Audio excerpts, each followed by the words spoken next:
Alright, so today we're going to talk about 4-3, solving systems of equations by elimination.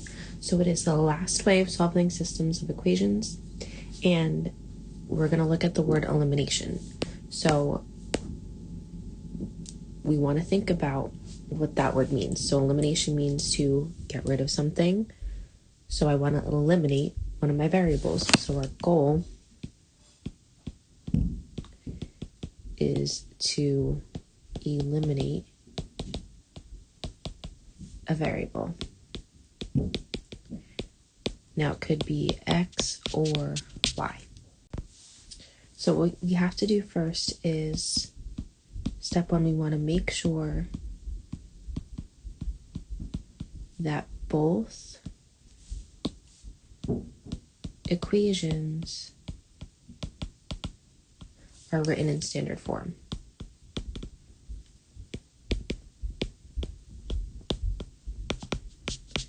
Now, standard form, remember, is ax plus by equals c, where a, b, and c are just integers.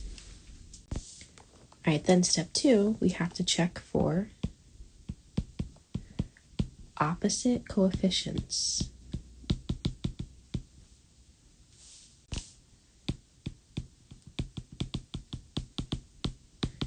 Now, that term should sound familiar because we talked about that a lot in class. So opposite coefficients, remember, we have to look at the number and the sign in front of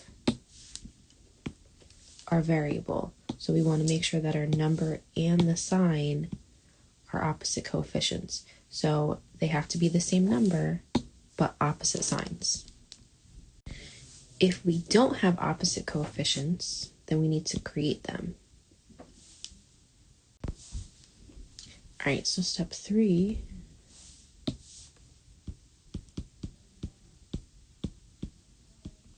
we're going to add our two equations vertically.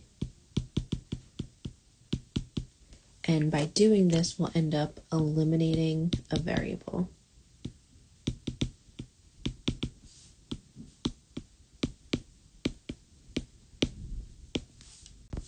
And so after we add them vertically, our next step is to solve for the remaining variable. So, like I said, we eliminated a variable, so we should only have one variable left, but we have to solve for that variable now.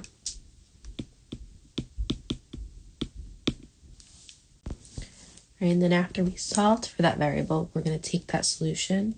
So we're going to plug in our solved variable solution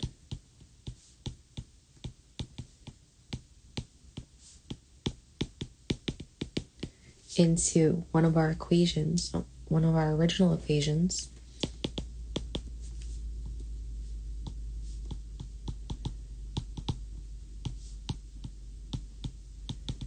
and then we're going to solve for the other variable.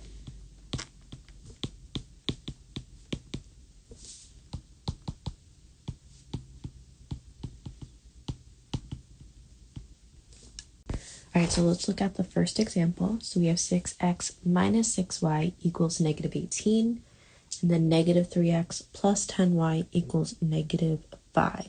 So we first have to check if they're in standard form. Both of my equations are in ax plus by equals c, right? I have my x term first and my y term equals my c.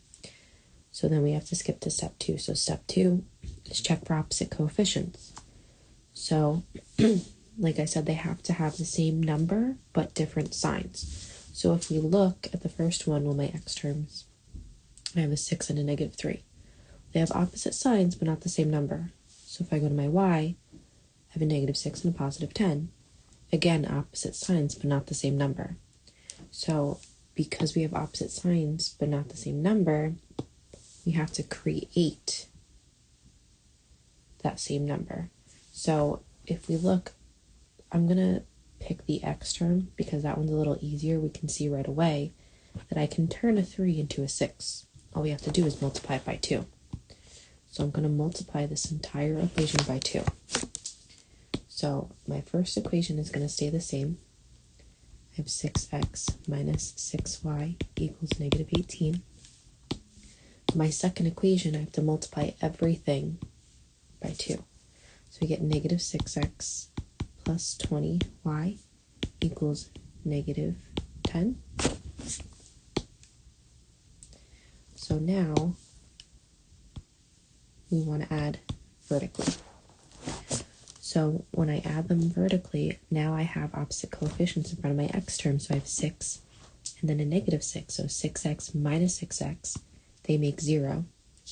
Negative 6y plus 20y is going to give me 14y. And then negative 18 minus 10 is going to give me negative 28. So now we have to solve for the remaining variable. Our remaining variable is y because we eliminated the x. So I'm going to divide both sides by 14. So y equals negative 2. Alright, so now I have what y is equal to. So now I'm going to take what y is equal to,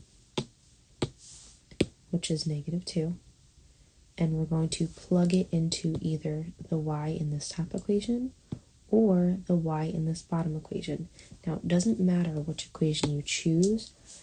I'm going to choose the second one just because the numbers are, they're kind of smaller and they're a little easier to work with.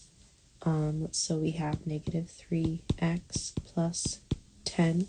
Now, instead of y, I'm going to put negative 2. And then equals negative 5. And now we're going to solve for x.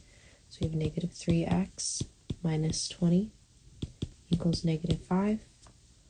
I want to add 20 to both sides. Remember, we're still solving equations now. So we have 15. Divide both sides by negative 3. X equals negative 5. So the only thing that you have to do last is we're going to take what x is equal to and what y is equal to. Remember, it has to be written as an ordered pair. So our answer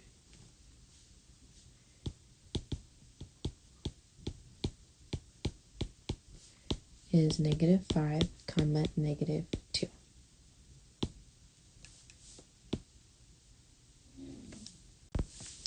Alright, so example 2, we have negative x minus y equals 6, and then 5x plus 5y equals negative 30. So again, we're making sure that both of our equations are in standard form. Yes, they're both in standard form. Then we're going to take a look at and see if we have opposite coefficients. So if I look at my first equation, I technically have a negative 1 in front of each of those two variables. My second equation, I have a 5. So we do have opposite signs, but I don't have the same number.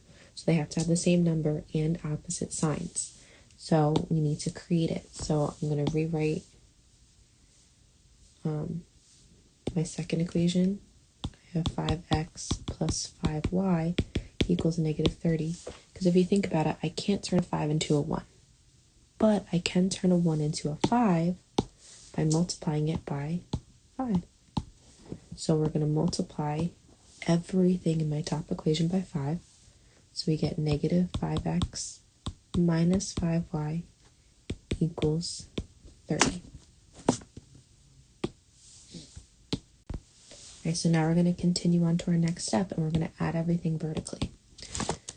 So we get negative 5x plus 5x, well, that makes 0. Negative 5y plus 5y, that also makes 0. So you have to write something in for 0. You can't represent nothing by 0. You have to put 0 because 0 technically represents nothing. So 0 equals, well, 30 minus 30, so that's also 0, equals 0. So this is one of the special cases that we have talked about previously. So if we completely eliminate our variable,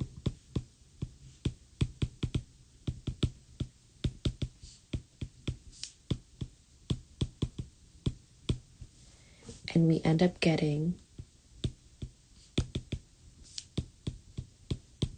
our result to be 0 equals 0, well, you have to think about that. Is that a true statement?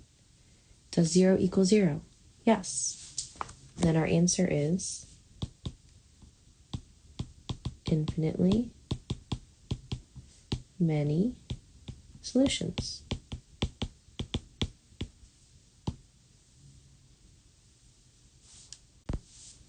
All right, so example 3, 7x plus 21y equals 10, and negative x minus 3y equals 0. So again, first check, are they in standard form? Yes. Next, do we have opposite coefficients? Do I have the same number in front of my x term? No. Do I have the same numbers in front of my y terms? No. Are they opposite signs though? Yes. So we're going to choose one, either the x or the y that we want to create an opposite coefficient from. Let's look at x. Well, can I turn a 7 into a 1? No. But can I turn a 1 into a 7? Yes. So my second equation, I can multiply the whole thing by 7 to make an opposite coefficient between the top and my bottom equation. So my first equation, I'm just going to rewrite 7x plus 21y equals 10. And then my second equation is going to be negative 7x minus 21y equals 0. Alright, so now we can add them vertically. So 7x minus 7x is going to give me 0. 21y minus 20y is also going to give me 0. So I have 0 on the left. And then 10 plus 0 is 10. So again, if we eliminate our variable and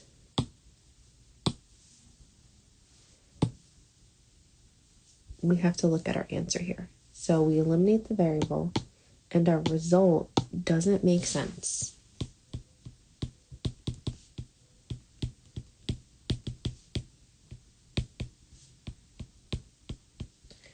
Or it's not true. So think about it. Does 0 equal 10? No, it can't. 0 can never equal 10. So if it doesn't make sense, then we have no solution. So this is the other special case.